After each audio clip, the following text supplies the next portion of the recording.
Hello, லாயருக்காக தான் வெயிட்டிங்க. அண்ணன் இங்க தான் இருக்காரு, வர சொல்லு. டேய், இங்க என்ன சத்தம்?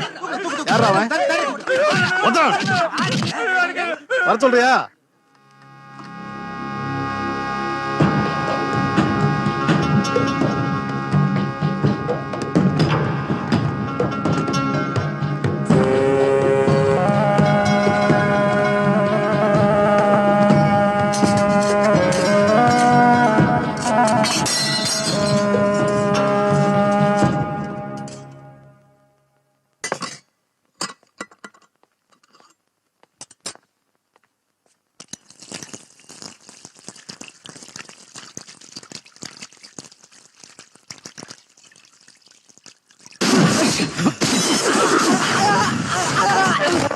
Hey!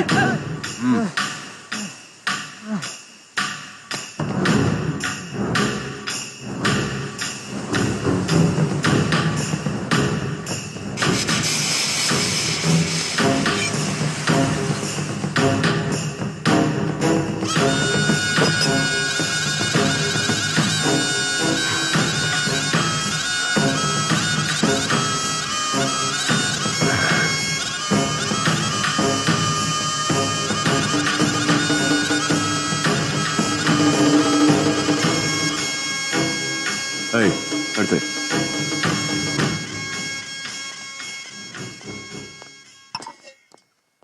அண்ணா வணக்கண்ணா. ஓ, சாப்பாட்டு இடத்துல வந்துட்டேனா? பரவாயில்ல. நம்ம மாயவரம் கேஸ் விஷயமா ஜட்ஜை பார்த்து பேசினேன்.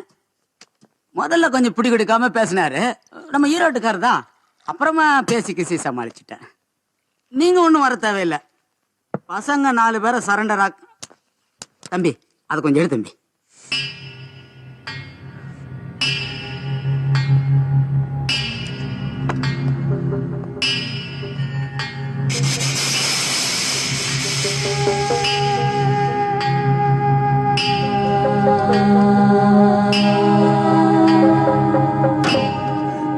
ஜாமீன் வாங்கிடலாம், அது ஒன்றும் பிரச்சனை இல்லை. ஒரு 4 பேர் யாராவது ஜாமீன் சரணடைஞ்சா போதும். இன்னும் ஒரு தடவை ஜட்ஜை நேரில் பார்த்தோம்னா இந்த சிக்கல் சாட்டர்டே சண்டே வேற வருது, அது நமக்கு சாதகமாக தான் இருக்கும். அந்த ஜட்ஜி ஒன்றும் என்ன அந்த பையன் இருக்கிறது உங்களுக்கு டிஸ்டர்பன்ஸா இருக்கா?